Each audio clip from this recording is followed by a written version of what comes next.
இன்றைக்கு தூத்துக்குடி மாவட்டத்தில் அரசு நலத்திட்ட உதவிகள் வழங்குகின்ற இந்த நிகழ்ச்சியில் கலந்து கொண்டு உங்களை எல்லாம் சந்திப்பதில் மிகுந்த மகிழ்ச்சி அடைகின்றேன், பெருமை அடைகின்றேன். 3 நாட்களில் இவ்வளவு சிறப்பான மிகப்பெரிய ஒரு நிகழ்ச்சியை ஏற்பாடு செய்திருக்கின்ற முதல்ல அமைச்சர் அவர்களுக்கும் மாவட்ட நிர்வாகத்திற்கும் என்னுடைய நன்றியை, இங்கே வந்திருக்கக்கூடிய பயனாளிகளின் சார்பாக என்னுடைய நன்றியை நான் தெரிவித்துக் கொள்கின்றேன். இந்த விழாவிற்கு வருவதற்கு முன்பு தூத்துக்குடி அரசு மருத்துவக் கல்லூரி மருத்துவமனையில் 136 கோடி ரூபாய் மதிப்பீட்டில் super speciality hospital for infant care and maternal care உயர்தர சிறப்பு மகப்பேறு மருத்துவமனை கட்டடத்தையும், திருச்செந்தூர் அரசு மருத்துவமனையில் 38 கோடி ரூபாய் மதிப்பீட்டில் இதே போல உயர்தர சிறப்பு மகப்பேறு மற்றும் குழந்தைகள் நலப்பிரிவு கட்டடத்தையும் திறந்து வச்சுட்டு தான் இன்னைக்கு இந்த நிகழ்ச்சிக்கு நான் வந்திருக்கின்றேன். இந்த புதிய மருத்துவ கட்டமைப்புகள் தூத்துக்குடி மாவட்ட மக்கள் உங்களுக்கு நிச்சயம் மிகப்பெரிய உதவியாக இருக்கும்னு நாங்கள் நம்புகிறோம். இந்த மருத்துவமனைகளுடைய சேவைகளை நல்லபடியாக சிறப்பாக நீங்கள் பயன்படுத்திக்கோங்க. தூத்துக்குடின்னு சொன்னாலே துறைமுகம், உப்பளம், தொழில் வளர்ச்சி, விவசாயம், மீன்பிடி தொழில் அனைத்து வகையிலும் சிறந்திருக்கக்கூடிய ஊர் தான் இந்த தூத்துக்குடி. தொழில் வளர்ச்சியில் இன்னைக்கு சென்னையோடு போட்டி போடுற அளவுக்கு தூத்துக்குடி மிக மிக வேகமாக முன்னேறி வந்து விட்டு கொண்டிருக்கிறீங்க. அதற்கு காரணம் தூத்துக்குடி மாவட்ட மக்கள் உங்களுடைய உழைப்பும் ஒற்றுமையும் தான் மிக மிக முக்கியம் இந்த வளர்ச்சிக்கான காரணம்.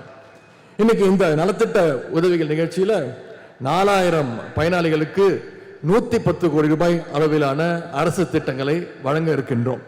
எனவே இந்த திட்டத்திற்கு, இந்த நிகழ்ச்சிகளை பங்கு பெறுவதற்கு ஆயிரக்கணக்கில் நீங்க வந்திருக்கிறீங்க. இன்னும் பெருமை என்னன்னா, அதுலேயும் மகளிர் நிறைய பேர் இந்த நிகழ்ச்சியில கலந்து கொள்ள வந்திருக்கிறீங்க. உங்களுக்கு என்னுடைய வாழ்த்துக்கள்.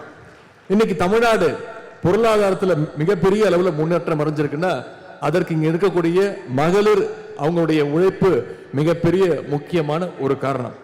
அதனால்தான் நம்முடைய முதலமைச்சர் அவர்கள் ஆட்சி பொறுப்பு ஏற்றதிலிருந்து ஒவ்வொரு திட்டத்தையும் மகளிருக்கு என்னென்ன தேவைன்னு பார்த்து செஞ்சிருக்கிறாங்க. ஆட்சி பொறுப்பு ஏற்றவுடன் நம்முடைய முதலமைச்சர்கள் போட்ட முதல் கையெழுத்து மகளிருக்கான விடியல் பயண திட்ட கையெழுத்து.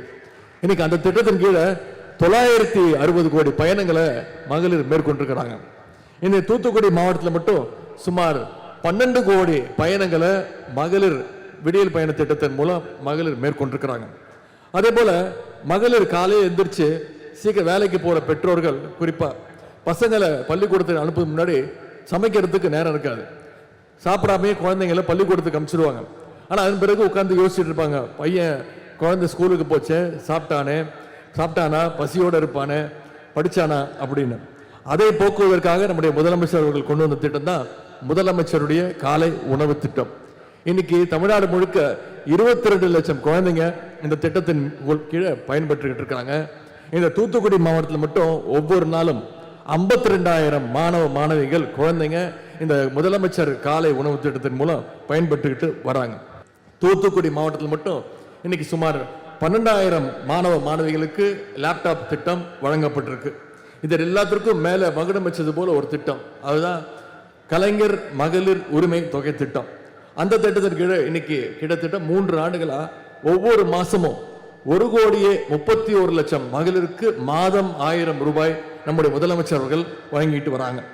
தூத்துக்குடி மாவட்டத்தில் மட்டும் இந்த திட்டத்தின் மூலம் ஒவ்வொரு மாசமும் 3,24,000 மகளிருக்கு மாதம் 1000 ரூபாய் நம்முடைய முதலமைச்சர் அவர்கள் வழங்கி வரார். நம்முடைய திராவிட மாடல் 2.0 ஆட்சி அமைஞ்சவுடன் நம்முடைய முதலமைச்சர் அவர்கள் இந்த மகளிர் உரிமை திட்டத்தை 1000 ரூபாயிலிருந்து 2000 ரூபாயாக உயர்த்தி தருவதாகவும் வாக்குறுதி கொடுத்திருக்கிறாங்க. ஆகவே நம்முடைய முதலமைச்சர் அவர்களுக்கு நீங்க எப்போதும் போல உங்களுடைய ஆதரவை நீங்கள் தர வேண்டும். நலத்திட்டங்களை பெற்ற உங்க அத்தனை பேருக்கும் மீண்டும் என்னுடைய வாழ்த்துக்களையும் நன்றியும் தெரிவித்து விடைபெறுகின்றேன். நன்றி, வணக்கம்.